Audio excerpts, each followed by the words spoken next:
Hello there and welcome to the catch up video for January 2022. I'm doing it tonight on the evening that I did Willows. I know, well there's a number of reasons why I'm doing it now. Sunday evening, the 9th of January. Number one, strike while the iron's hot. Number two, the kids are occupied. That's a really good reason. And then I've already done my hair and I don't want to do it again in the week to do the catch up video, so let's just do it now. Anyway,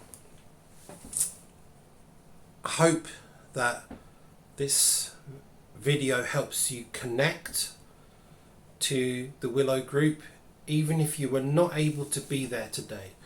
And I want you to feel connected. I want you to feel part of us, even if you can't be there. Our numbers were low today, but it was lovely still. And there were two wonderful additions to Willows today. My children were there. This was interesting. No, seriously, it was good. And my eldest son was able to talk freely about his own poor mental health at the moment. And I'm just really pleased he felt comfortable to do that. And that's the aim of Willows, to feel comfortable, to talk about the things that we don't get to talk about sometimes. And to do it in a safe place. And to receive encouragement and strength.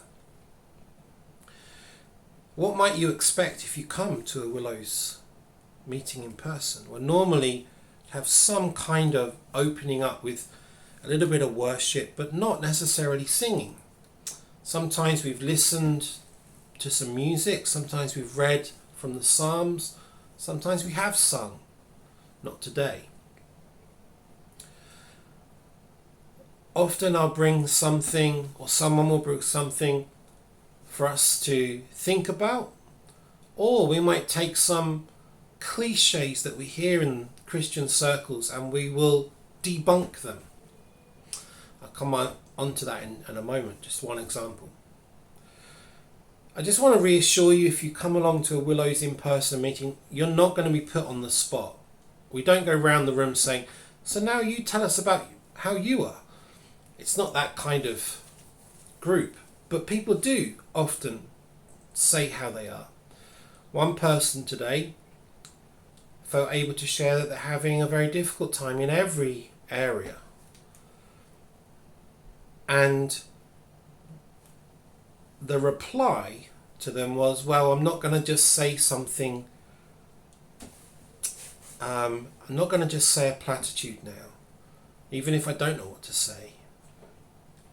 And that felt really nice for the person, that someone didn't just reply, oh well, God gives the most difficult fights to his favourite children, which is not biblically true, but some people say things like that. Nor did someone say, oh, well, the size of your battle is equal to the size of the blessing that's just around the corner. That equally, sometimes people say that, perhaps not knowing what to say. Not biblically true. And so what you might expect at a Willows meeting is to feel comfortable, hopefully able to receive something that will encourage you. Hopefully you will find empathy and understanding. We don't always get it right. Sometimes we don't know what to say when we're trying to grapple with long-term conditions and our understanding of Christianity. But we try and avoid extremes. We try and stick to what we know and what we should know. And that is that even if we don't understand, God is with us.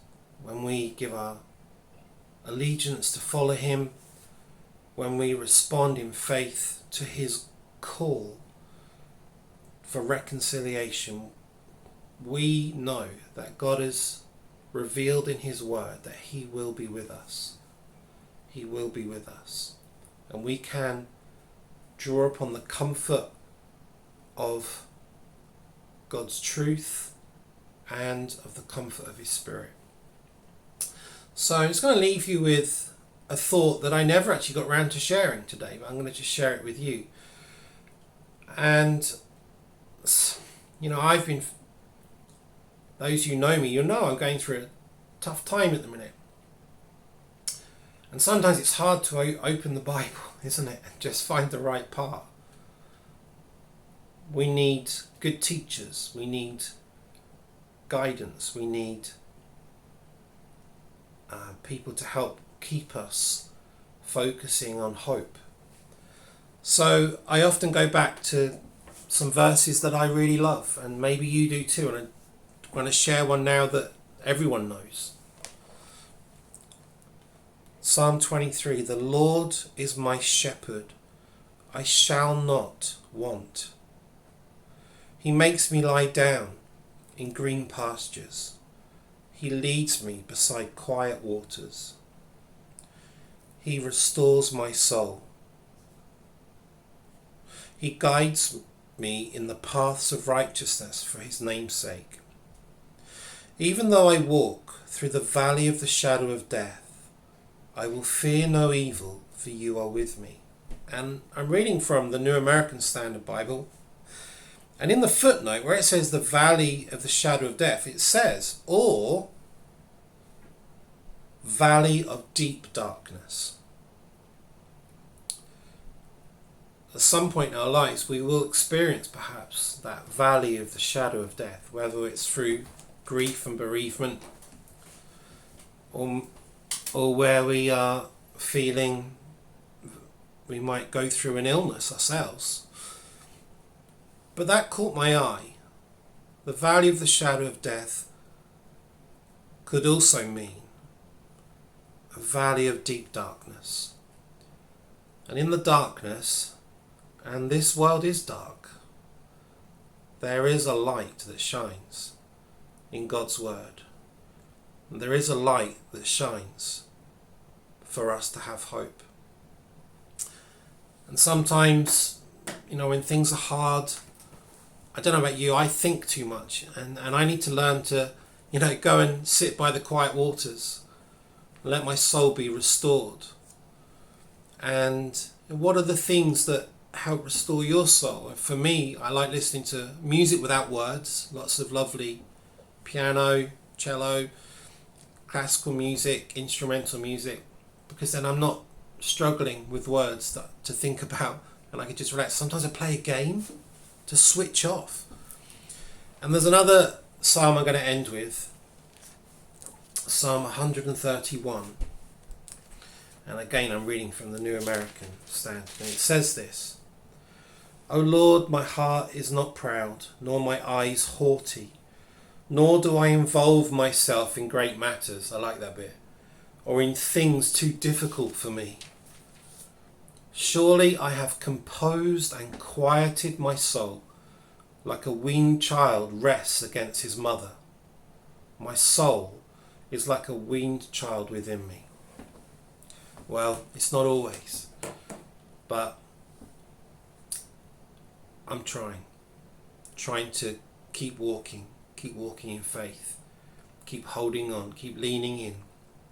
So I hope that this little January catch up helps you feel connected. I know that it's difficult at the moment with COVID. If you feel you can come to a meeting this year, as perhaps the weather gets better, as perhaps COVID restrictions ease, you're more than welcome. And even though we may not be big in number, I hope that we got the right heart and attitude to help you feel safe and comforted and encouraged, so that you can draw strength in your Christian walk. Do let us know how you're getting on.